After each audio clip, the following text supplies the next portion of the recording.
जय साई राम। आप सभी साई भक्तों को वेलकम टू बंदे हैं हम साई के।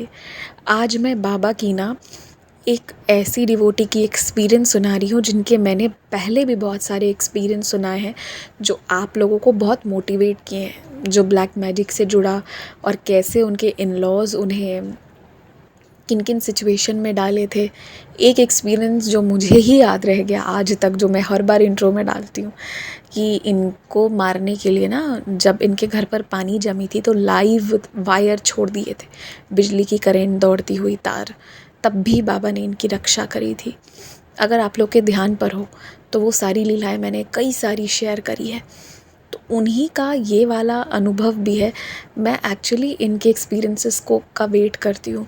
मुझे सभी के एक्सपीरियंस से कुछ ना कुछ मिलता है सीखने को, या मेरे लिए कोई जवाब होता है। लेकिन कुछ कुछ डिवोटीज़ होते हैं ना, जिन्हें मैं बोलती तो नहीं हूँ, पर मुझे हमेशा रहता है कि हाँ, अब क्या नेक्स्ट बाबा क्या बताएंगे। और पता है, ये जो डिवोटीज़ हैं, इस तरह के लोगों को सच में मेरा नमन है, क्योंकि हम लोग अपने डे टू डे लाइफ में इतना भाग रहे होते हैं कि हम चीज़ों को नोटिस नहीं करते, हमें समझ में नहीं आती चीज़ें।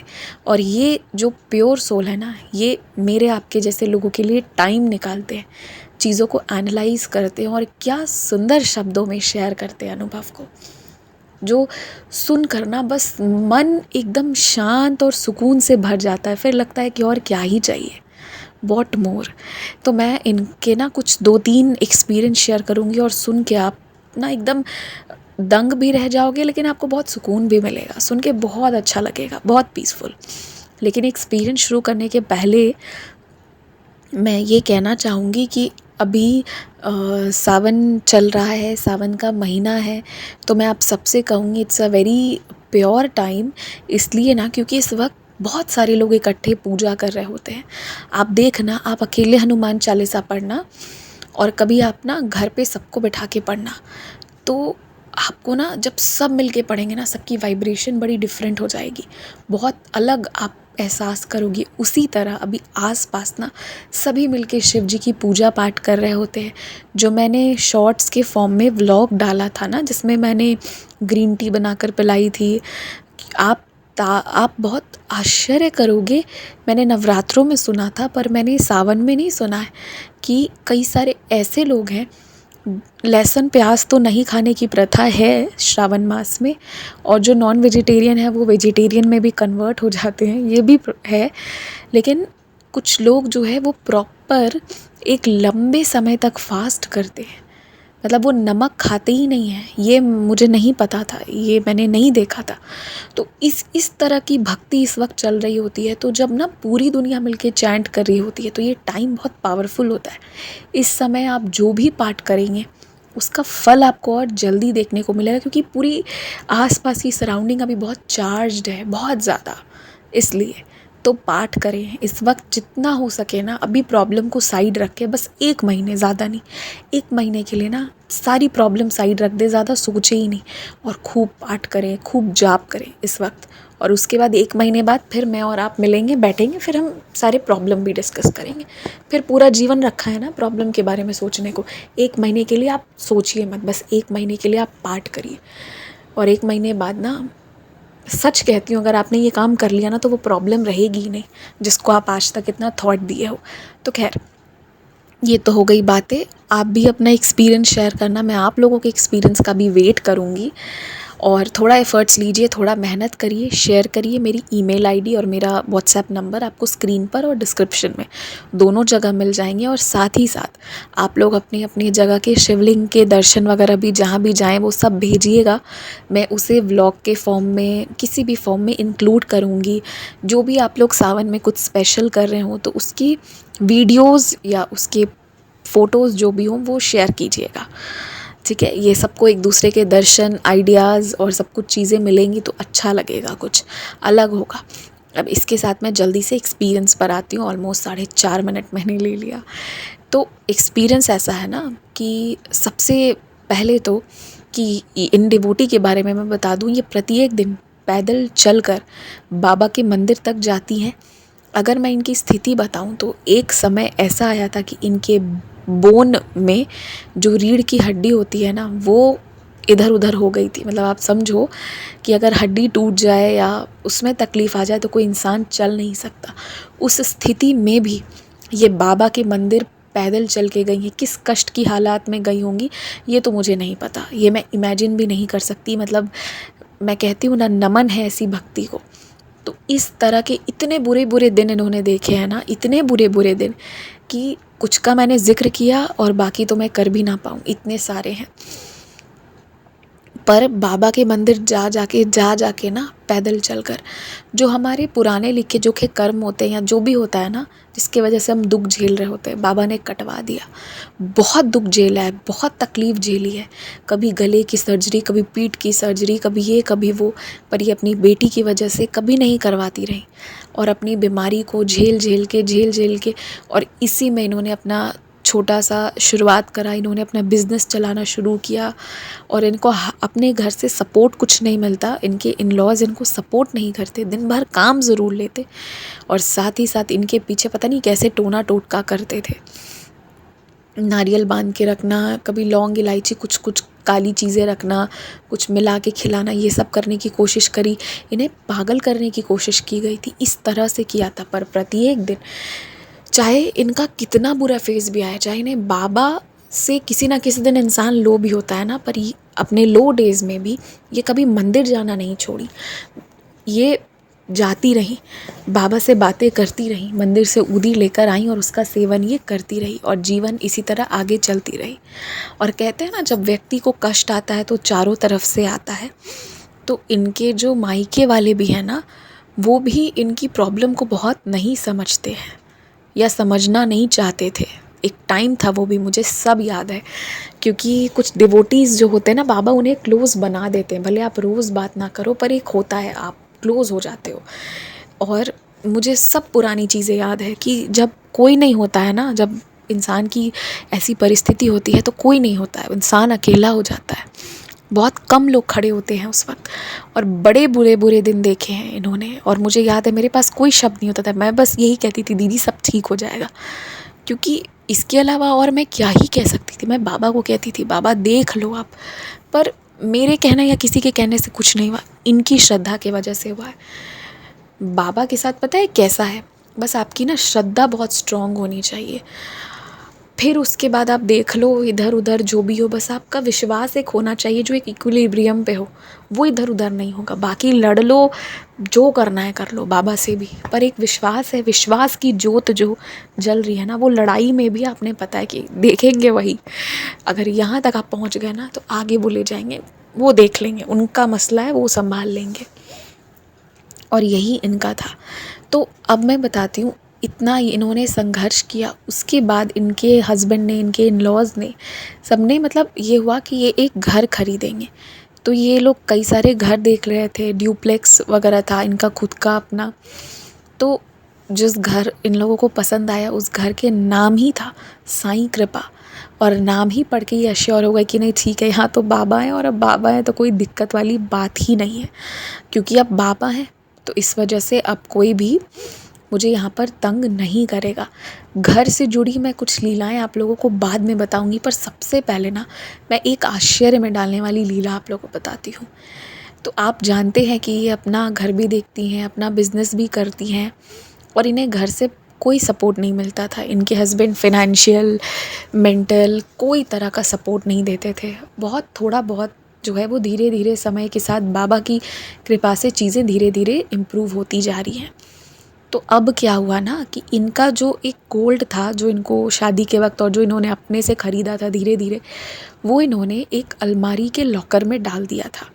अब जो अलमारी का लॉकर था, अभी ये जो भी घटना हो रही है ये उस घर की हो रही है जहाँ ये लोग पहले रहते थे। अब यहाँ से इनको 1 महीने के लिए रेंटेड हाउस में जाना था और 1 महीने बाद ये साईं कृपा यानी अपने घर में जाने वाले थे। तो ये जो अभी जिस घर में रह रहे थे, वहाँ पर एक अलमारी इनकी थी जो साईं कृपा में जाके इन्हें बाद में हटा देना था। साईं कृपा मतलब इनका न्यू हाउस, ठीक है। तो उस अलमारी में जो लॉकर था उसमें इन्होंने मेजरली अपना जो भी गोल्ड था, आप जानते हो जो हम इंडियंस होते हैं, इंडियन विमेन होती हैं, वो बेचारी धीरे धीरे करके जो भी जोड़ती हैं बहुत अच्छे से रखती हैं। तो इन्होंने वो सब लॉकर में, बहुत हार्ड अर्न्ड होता है, ना जाने उसके पीछे उनका कितना त्याग होता है, कितना समर्पण होता है। और ये गोल्ड, जिससे लोग कहते हैं अरे क्या ज़रूरत है, महिलाओं का ऐसा है वैसा है, पर जब बुरी परिस्थिति होती है ना, तो ये गोल्ड जो है ना, यही काम आता है। और तब जो भी क्रिटिसाइज़ करने वाले होते हैं वो परमानेंट चुप हो जाते हैं। तो इन्होंने भी सब जोड़ तोड़ कर अपना, और जो इनको मिला था वो सब इन्होंने लॉकर में बंद किया था। तो जो मेजर गोल्ड का पोर्शन था वो तो लॉकर में बंद कर दिया, और जो कुछ छोटी मोटी ईयरिंग्स और 2-3 कान के टॉप्स थे, और उससे बड़ी बात, बाबा की 2-3 पिक्चर्स, एक शीशा वाली बाबा की फ्रेम, और साथ ही साथ इनकी जो जमा पूंजी थी ना, मतलब जितना भी कैश इन्होंने कुछ सालों में जमा करके रखा था, ठीक है, वो इन्होंने जो है वो उस एक रेड पोटली में बंद करके रखी थी, जो इन्होंने लॉकर में डाला ही नहीं था। इन्होंने सोचा कि जब पैकर्स एंड मूवर्स आएंगे तो मैं ये सामान जल्दी से निकाल लूँगी और अपने बैग में डाल लूँगी, क्योंकि इन्होंने सब तैयार करके रख लिया था। एक एक सामान जाना था तो इन्होंने सब तैयार कर लिया था, मगर उसे लॉकर में नहीं डाला था, और उसको ऐसे ही अलमारी में, उसी अलमारी में इन्होंने रख दिया। ये अलमारी जो थी ना, ये अलमारी साई कृपा में जाने के बाद वहाँ से छत पे रखाने वाली थी, और बाद में इन्हें ये अलमारी हटाना था, क्योंकि ये अलमारी बहुत पुरानी हो चुकी थी, और ये बिना खोले इसका दरवाज़ा अपने आप खुल जाता था, इसका दरवाज़ा कभी बंद नहीं रहता। मतलब इसकी स्थिति बहुत अब ख़राब हो चुकी थी, आप समझ जाओ, पुरानी अलमारियाँ होती हैं ना भाई हम सबके घरों में, बस वैसी ही हो गई थी। तो अब ये सब कर ली। अब खाना बनाने के चक्कर में, और आप समझो कि एक घर से पहले 1 महीने के लिए दूसरे किराए वाले घर में जाना है, फिर अपना घर रेडी होगा, तब साईं कृपा में जाना है। तो आप सोचो कि बोलना आसान है लेकिन करना कितना मुश्किल है। तो इन्होंने ना वो जो इनका घर है उसमें भी ये खाना वाना सब ये खुद ही बनाती हैं, सारा काम करती हैं। तो उस चक्कर में ये भूल गई, उसे हटाना भूल गई। इनके पीछे से लेबर्स आए और वो अलमारी को इनके इस वाले घर से उठाकर ले गए। आप यकीन मानो, वो टेम्पो में गई वो अलमारी, इतना मतलब लेबर्स थे। इनको टेंशन था कि कहीं बाबा की वो जो ग्लास वाली फ्रेम है वो टूट ना जाए। वो टूटेगी नहीं, वो तो पूरी बिखर ही जाएगी। और दूसरा, उसमें इनकी कैश जो भी थी, जमा पूंजी, वो सब उसी में थी, और थोड़े बहुत गोल्ड थे। तो इनको था कि अब तो पता नहीं गया क्या होगा, नहीं पता। और वो जाने के बाद इन्हें इस चीज़ का ध्यान आया, टेंशन हुआ, और टेंशन पता है बहुत होता है ऐसे में। खैर इन्होंने जो है ये सब नहीं सोचा, छोड़ दिया इन्होंने बाबा पर। जब ये अपने साईं कृपा वाले घर में गई कुछ वक्त बाद, और जब चेक किया इन्होंने, तो मैंने आपको शुरू में बताया था ना कि वो अलमारी बहुत ढीली है, उसका दरवाज़ा अपने आप खुलता है। और ये मान के चल भी रही थी, जान ही रही थी कि वो तो नीचे उतारते वक्त, टेम्पो में रखते वक्त वो खुलेगा ही, उसका दरवाज़ा खुलेगा, चीज़ें गिरेंगी, ये सब तो होगा ही। पर पता है वो ऐसा टाइट हो गया था कि बाबा अंदर बैठ के ना उस अलमारी को बिन चाबी के, उसमें कोई चाबी नहीं लगाई थी इन्होंने, लॉक नहीं करा था, लॉक होता ही नहीं, वो काफ़ी पुरानी अलमारी थी। बाबा ने उसको ऐसा ज़बरदस्त लॉक किया हुआ था कि इन्हें ज़रूरत नहीं पड़ा, मतलब इन्हें ही बहुत मुश्किल से इन्होंने खोला उसे, और उसमें सब कुछ था, एक भी चीज़ इधर उधर नहीं हुई थी। तब इन्हें समझ में आया कि भले ही मेरे पीछे से ये सब हुआ, पर बाबा जो इसमें बैठे हुए थे ना, उन्होंने मेरे इन सामान का रक्षा किया। ऐसे आप सोचो ना, तो ये आपको कुछ ऐसे बहुत लगेगा नहीं ठीक है बाबा ने बचा लिया, पता नहीं कैसा होगा क्या होगा। पर अगर आप गौर से सोचो, अपने घर का इमेजिन करके सोचो, कोई ऐसा बेकार सामान ना जिसमें आप कोई बहुत ज़रूरी चीज़ रख दो, ठीक है, कोई ऐसा बेकार सा सामान हो, बेकार इन द सेंस कि वो सुरक्षा बिल्कुल ना दे, और उसमें आप कोई अपनी सबसे ज़रूरी चीज़ें रख दो, जो आपके जीवन भर की जमा पूंजी है वो रख दो, तो उसकी चांस होती है क्या कि वो बचे? कोई आउटसाइडर आएगा और छोड़ देगा? लोग नहीं छोड़ते हैं, इतने ईमानदार भी लोग नहीं हैं। मैं बता रही हूँ, जब मेरी पैकिंग, मैंने बहुत जगह पर पैकिंग एंड मूविंग करी है ना, एक जगह पर मेरे 60,000 रुपीज़ गायब हो गए थे, लेकिन मुझे कुछ नहीं लगता है अब। पहले मुझे बहुत अफसोस हुआ, फिर मुझे लगा कि देखिए किसी भी तरह से अपने मन को समझाना होता है, और फिर ठीक है, गए तो आ भी जाते हैं बाबा के आशीर्वाद से, इसलिए फिर मुझे नहीं लगा कुछ भी बाद में, मतलब अब नहीं लगता है, पर उस वक्त ना, उस वक्त बहुत लगा था। 60,000 मेरे गए थे। तो ये बहुत एक पेनफुल टाइम होता है, आई नो द पेन, धीरे धीरे इंसान विथ टाइम और चीज़ें फिर बेहतर होती जाती है तो इंसान उससे उठ जाता है ऊपर। पर उस टाइम पे बहुत बुरा लगा था, तो ये मैं समझ सकती हूँ। तो जब इन्हें बाबा ने दिया ना, सब कुछ मिला, आप गौर से सोचो कितनी बड़ी बात है ये, है ना, कि कोई गैर जिम्मेदार इंसान आपके लिए, मतलब वही चीज़ हुआ ना, गैर जिम्मेदार चीज़ आपकी पूरी जिम्मेदारी ले ले, ऐसा कुछ। तो और दूसरी बात ना, बाबा की इतनी कृपा थी, वो अलमारी इतना टाइट लॉक था कि किसी ने नहीं खोला, ना इनकी सासू माँ ने खोला, ना इनके हस्बैंड ने। अगर खोल लिया होता या अगर लेबर ने खोला होता तो वो तो मिलता नहीं, और बाकियों ने भी नहीं खोला। अगर खोल लिए होते तो सोचते कितना ये रखी है। और उसके बाद थोड़े बहुत हेल्प जो इनके हस्बैंड अब इन्हें इकोनॉमिक थोड़ी बहुत देते हैं ना, वो भी देना बंद कर देते कि इसके पास तो बहुत है। तो ये एक चीज़ होती। तो इसलिए ना ये एक बहुत बड़ी लीला है। आप गौर से सोचना इस बारे में, इनकी सिचुएशन में रह के, अपनी सिचुएशन से नहीं, क्योंकि हम सबकी सिचुएशंस अलग अलग हैं। तो ये इनका पहला अनुभव था। दूसरा अनुभव, मैंने बताया ना, इनके बैक का जो बोन था वो एक बार टूट गया था। फिर इनको ना गले की प्रॉब्लम हुई थी, और नॉर्मल नहीं, बहुत सीवियर। एक समय ऐसा था कि कई रातें ये सो नहीं सकती थी, लेट के नहीं सो सकती थी, तो बैठ के कुर्सी बेड पे बैठ के ही ये सोया करती थी, लेट के ये नहीं सो सकती थी। इतना इनका शरीर जो था वो बीमार हो चुका था, गले का प्रॉब्लम, बैक का प्रॉब्लम इतना था। तो वैसे में ना इन्हें वॉशरूम जो था, ये जहाँ यहाँ अभी रहती थी, यहाँ पे ना ऊपर में था, तो ये बहुत देर वॉशरूम ऐसे कंट्रोल करके रखती थी, और इतना सीढ़ी चढ़ के बार बार जाने उतरने ये नहीं सकती थी, बहुत प्रॉब्लम होती थी। किचन नीचे में है, रहना कि नीचे है, लेकिन वॉशरूम ऊपर है। तो इन्होंने मतलब बताया कि अब जो मैंने घर लिया, बाबा ने ना मेरा ये प्रॉब्लम सॉल्व कर दिया। देखिए, बाबा ने पहले इनकी कड़ी परीक्षा ली है। कितनी कड़ी परीक्षा ली है ना, मैं तो ये शब्दों में भी नहीं बता सकती।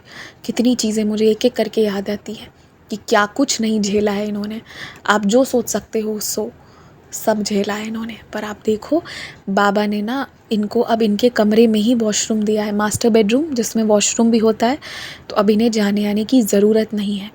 और ये अनुभव जब मैं सुनी ना, तो मुझे लगा कि जिससे जो मिलता है ना, सच में वो व्यक्ति उस चीज़ की अहमियत नहीं रखता है। क्योंकि मुझे शुरू से ऐसी आदत रही है ना कि भाई मेरे कमरे में वॉशरूम ना रहे। और मतलब अगर आप पुराने लोगों को देखोगे तो वो कभी अपने कमरे में या अपने घर में भी वॉशरूम नहीं रखते थे, बाहर आंगन में होता था।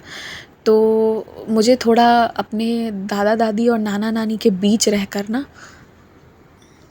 मुझे शुरू से यही आदत रही है। और मुझे बहुत ऐसे यक वाली फीलिंग आती है कि मेरे कमरे में ही वॉशरूम हो, तो मुझे आज भी नहीं पसंद है, टू बी ऑनेस्ट, मैं सच कहती हूँ। तो जहाँ जहाँ पे मुझे मौका मिलता है तो मैं कोशिश करती हूँ कि वैसे ही, क्योंकि मैं काफ़ी अभी शिफ्ट करती हूँ और ट्रैवल करना होता है, तो मैं कोशिश करती हूँ कि नहीं, वॉशरूम अलग ही हो।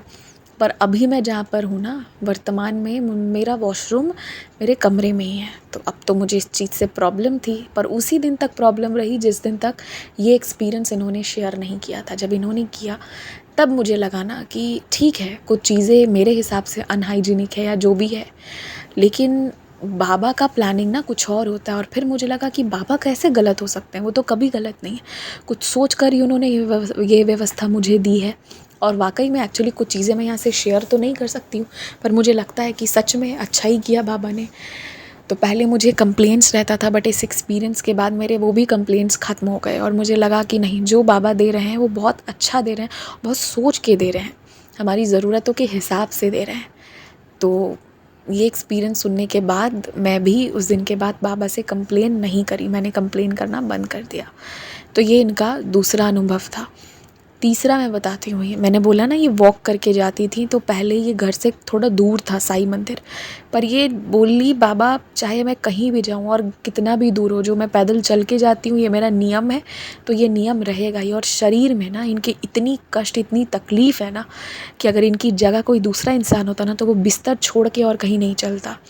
इतना एक समय में इनको तकलीफ़ रहा है, और जितनी तकलीफ़ रही, इन्होंने कभी जाना नहीं छोड़ा। मतलब कुछ भी हो जाए, कितना भी डॉक्टर बेड रेस्ट दे दे, दिन भर कर लेंगी, लेकिन जाना नहीं छोड़ेंगी। ये था इनका बाबा के प्रति एक, कहते हैं ना, बहुत रेयर होते हैं, इस तरह के भक्त कम होते हैं। मैं भी नहीं हूँ ऐसी, और मैं कोशिश करती हूँ कि कभी सीखूँ, पर पता नहीं, मुझे अपना कुछ ठिकाना नहीं समझ में आता कि मैं कभी सीख भी पाऊँगी या नहीं।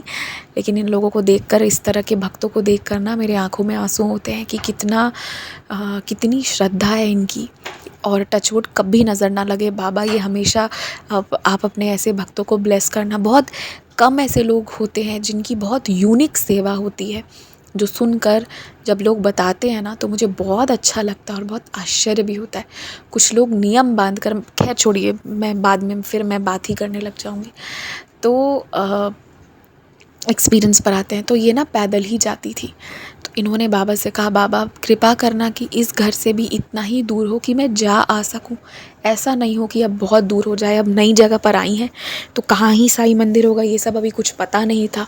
पर बाबा की तो ऐसी लीला हुई ना, केवल 2 मिनट की दूरी पर इनको बाबा की मंदिर मिल गई। मतलब अब इनके घर से केवल 2 मिनट की दूरी पर बाबा की मंदिर है।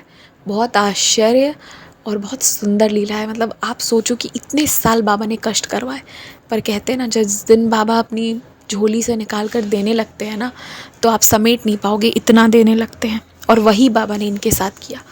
अब धीरे धीरे इनके आंगन में भी इनके हिस्से का सूर्योदय हो रहा है। तो ये अनुभव को ना सीखिए, सुनिए, समझिए, एनालाइज कीजिए और ये विश्वास रखिए कि अगर आज आपके आंगन में अंधेरा है तो कल सूर्योदय भी आपके हिस्से का होगा और होकर रहेगा। बाबा पे भरोसा रखिए। और अब मैं अपनी बातें कहती हूँ। मैं बीच अनुभव में ज़्यादा नहीं बोलना चाहती। तो मैं कह रही थी ना कि इस तरह के यूनिक डिवोटीज़ होते हैं। ऐसे ही कुछ डिवोटीज़ मुझे मिले हैं, लेजिट मैं सच बता रही हूँ, जो ऑफिस जाने से पहले सुबह सुबह उनका रहता है कि हम जल्दी से साईं मंदिर चले जाएंगे। उसके लिए वो एक्स्ट्रा 1 घंटा, कभी कभी 2 घंटा पहले 3 बजे सुबह उठकर भी नहा धोकर घर का सारा काम कर लेते। क्यों? ताकि वो ऑफिस जाने से पहले, वो स्कूल जाने से पहले, मतलब जहाँ भी काम है उनका, अपने वर्क प्लेस पे जाने से पहले वो दर्शन कर लें। ऐसे डिवोटीज़ कुछ को तो मैंने देखा है कि सुबह उठ के, मैंने शेयर भी किया है ऐसे 2-3 लोगों का बहुत पहले अनुभव, जो सुबह उठकर सबसे पहले ना, मतलब जल्दी जल्दी सबका नाश्ता वगैरह तैयार करके 6 बजे वाली आरती अटेंड करना, बच्चों का स्कूल जाना से लेके हर चीज़ तैयार करके रखना, फिर 6 बजे वाली आरती अटेंड करके आके बाकी घर के लोगों का जल्दी जल्दी नाश्ता वगैरह कराना, और दोपहर के खाना बनाने में, साफ़ सफाई में जल्दी से लग जाना, और दोपहर में फिर से 12 बजे वाली आरती करना, माध्याह्न आरती करके आना, थोड़ी सबको खाना खिलाना, और शाम में जो भी कटाई छटाई, मतलब किचन का चॉपिंग वगैरह जो करना है वो सब करके रखना, और जल्दी अगले दिन की भी जो भी थोड़ी बहुत तैयारी, जो सामान लाना है वो सब करना, थोड़ा देर आराम करना, और फिर जल्दी से शाम वाली जो आरती होती है उसमें बाबा के, धूप आरती जो है उसमें बाबा के मंदिर जाना, और धूप आरती से भाग कर आना, और आने के बाद रात का डिनर तैयार करना, सब कुछ अगले दिन का, बच्चों का यूनिफॉर्म वगैरह सब रेडी करना, और अगले दिन की सारी तैयारी करने के बाद फिर रात वाली आरती के लिए जाना, और रात की आरती करने के बाद कभी साईं भक्तों के संग, तो कभी ऑटो पकड़ के, कुछ ना मिले तो पैदल ही चल के, फिर जल्दी घर आना, सबको खाना खिलाना, समेटना, और अगले दिन का सब कुछ तैयार करके सोना। मतलब कुछ लोगों को मैंने देखा कि ये जिनका मैं बता रही हूँ, इनको भी बाबा ने इस तरह के 1-2-3 डिवोटीज़ का मैंने शेयर किया। बाबा ने जितना कष्ट दिया ना, इन्होंने बाबा को उतना ही सब दे दिया, और फिर बाबा ने समय बदल दिया। तो इस तरह का भी डिवोशन, मतलब मैं बता रही हूँ, घर पर बहुत सारे लोग रहते हैं, तो लेकिन जो इस तरह बाबा की 4 आरती में लगा रहे, तो उस बेचारे के पास उस तरह के लोग, कहने को तो उनको आप कह सकते हो कि वो घर पर रहते हैं, पर कहाँ घर पे रहते, बिज़ी लोग हैं ये। किस तरह बाबा के प्रति, तो इस तरह के लोगों का ये सब जो मैं देखती हूँ ना, तो मुझे बहुत आश्चर्य होता है। या कुछ लोगों को मैं ये देखती हूँ कि उनका सप्ताह पारायण 1-1 साल तक कंटिन्यूड चलता है। ये सब देखकर मुझे लगता है कि इस तरह जिनकी यूनिक है ये सब भक्ति, मतलब मैं नमस्कार करती हूँ ऐसी भक्ति को, और मैं सोचती हूँ कि मैं कब सीखूँगी ये सारी चीज़ें, क्योंकि मैं बहुत देर पूजा नहीं कर पाती, मुझे तो मन ही नहीं लगता मेरे साथ तो ये दिक्कत है। तो मैं सोचती हूँ कि मैं कब सीखूँगी ये सब, कई दिन तो मैं बस ऐसे हाथ जोड़ के निकल जाती हूँ, या बाबा को हेलो हाय बाय, मैं सच बता रही हूँ, मैं ऐसे ही बोलती हूँ, हाँ बाबा चलो मैं जा रही हूँ, बाय, ठीक हो ना आप, ऐसे करके भी मैं निकलती हूँ और कुछ नहीं करती। कितने दिन मैं पूजा रूम में नहीं बैठती, और कभी कभी मैं खूब पूजा कर लेती हूँ। वो बहुत कम दिन होता है, मुझे लगता है उस दिन बाबा की लक अच्छी होती है तो मुझे घर पे सब बोलते भी हैं इस चीज़ को लेकर कि तुम नहाकर सीधा ब्रेकफास्ट ही करती हो, तुम पूजा करने नहीं बैठती। तो मुझे नहीं ज़्यादा मतलब मन नहीं लगता है कि मैं करूँ। पर हाँ, अगर मैं किसी चीज़ के बारे में सोच लेती हूँ कि कोई पाठ या कुछ करना है, इसलिए मैं जल्दी नहीं सोचती हूँ, क्योंकि सोचने के बाद फिर वो करना पड़ता है। तो मैं जल्दी नहीं सोचती हूँ कि मुझे करना है, और फिर करना है तो करूँगी। अदरवाइज़ मेरा बहुत ऐसे चिल्ड एंड सॉर्टेड वे में रहता है। तो मुझे लगता है कि ये लोग जो अपने लाइफ में ज़बरदस्ती, एक होता है ना, बहुत अच्छी बात आज मुझसे किसी ने कहा कि एक होता है लाइफ में स्ट्रगल होना, और एक लाइफ में स्ट्रगल आना। तो कुछ लोगों को ज़बरदस्ती भेजा जाता है उन्हीं के हस्बैंड वाइफ्स के थ्रू, और वैसे लोग जिन्हें क्रिएट करवाया जाता है हर पल हर क्षण वॉयलेंस और पता नहीं क्या क्या झेलने के बाद भी इस तरह समर्पण रखना, ये बहुत बड़ी बात है। और जो ये सब रख कर करते हैं ना, और इतना मतलब बाबा के लिए करते हैं, और आप यकीन मानो डिफरेंस तो दिखता है। और बाबा ऐसे लोगों को अकेला भी कभी नहीं छोड़ते। और बस मैं यही कहूँगी ना ये सब चीज़ों के बाद, कि विश्वास रखिए। कोई ज़रूरी नहीं है कि आप बहुत कुछ यूनिक करें, पर विश्वास रखिए और सब छोड़ दीजिए बाबा पर। देखिए वो सब डिसाइड करके हैं। लोग कहते हैं ना कि ये किस्मत में ऐसा लिखा था, पर उसने ऐसा कर लिया वैसा कर लिया, पर जिसने जैसा किया ना एक्चुअली वही लिखा हुआ था, बाबा ने एक्चुअल में वही लिखा था। तो बस यही बात है। और मुझे बहुत दुख होता है आजकल, कई सारी महिलाओं को मैं देखती हूँ, वो आकर मुझे बताती हैं कि किस तरह उनके साथ वॉयलेंस होता है उनके रहते, उनके स्पाउस का, किसी उनके हस्बैंड्स का किसी और के साथ अफेयर होना एकदम साफ। मैं बहुत लोग मुझे ऐसे मिलते हैं, बहुत दुख होता है। और पता है मैं हमेशा फाइनेंसेस पे वीडियो बनाती हूँ, इन्हीं लोगों को, इन्हीं प्रॉब्लम्स को देखकर मैं बनाती हूँ। ज़्यादातर महिलाएं पता है क्यों छोड़ नहीं पाती हैं? क्योंकि वो फिनेंशियली वीक हैं। ना तो घर वाले एक्सेप्ट करेंगे, ना ससुराल वाले कर रहे हैं, जाएंगी कहाँ? तो आप समझ रहे हो, बस फाइनेंस एक ऐसी चीज़ है ना जिसके वजह से ये सारी लोग झेलती आई हैं। मतलब मैं बता रही हूँ बहुत सारे लोगों का, सबका ये रीज़न नहीं है, पर मेजॉरिटी ऑफ द लोगों का यही एक रीज़न है। और ये बहुत बड़ा वीकनेस है, फाइनेंशियल वीकनेस बहुत बड़ा वीकनेस है। इसलिए मैं हमेशा फाइनेंसेस पे वीडियो बनाती आई हूँ, हमेशा। और सिर्फ महिलाओं का ही नहीं, आजकल मैंने देखा है कि कई सारे भैया लोगों का भी, भाई लोग का भी मैसेज आता है कि वो अच्छे से रहना चाहते हैं, पर उनकी वाइफ नहीं रहना चाहती, घर नहीं आना चाहती, और उल्टा धमकी देती हैं कि ये केस कर दूँगी, वो कर दूँगी, ऐसा वैसा। तो मैंने यही समझा है कि जो कमज़ोर है ना उसे और गिराया जाता है, तो इसलिए इंसान को कमज़ोर नहीं रहना है। तो ये सब देखकर मुझे बहुत दुख होता है कई बार, पर मुझे ये लगता है ना कि अगर आप एकदम कनेक्शन बना लो ना बाबा के साथ थोड़ी देर का, तो सॉल्यूशन निकल जाएगा तुरंत, बस थोड़ी देर ध्यान करने भर की देरी है। तो इसी के साथ जय साई राम। आज का वीडियो सच में बहुत लंबा हो गया, इसके लिए क्षमा माफ़ी। आप लोग अपने एक्सपीरियंस शेयर करना जब भी मौका मिले, और कीजिएगा जो आपके ऐसे सुंदर सुंदर अनुभव हो ना उसे शेयर कीजिए। मैं तो वैसे भी नाम किसी का बताती नहीं हूँ, तो आपकी प्राइवेसी मेंटेन रहेगी, और अनुभव सुनेंगे लोग, देखेंगे समझेंगे तो जानेंगे ना बाबा को, बाबा क्या कुछ कर सकते हैं सबके लिए। और देखिए आज ये दीदी ने एक्सपीरियंस शेयर किया, तो आप लोग सुन रहे हैं, मुझे बहुत सुकून मिला, कई लोगों को बहुत रिलीफ मिला होगा सुनकर, बहुत अच्छा लगा होगा। तो इसलिए आप भी अपने एक्सपीरियंस शेयर करिए, ऐसे ही जो आपके जैसे वाले प्रॉब्लम में होंगे ना उनको सुन के बहुत अच्छा लगेगा। तो इसी के साथ जय साई राम, जय साई राम। मे बाबा ब्लेस यू ऑल।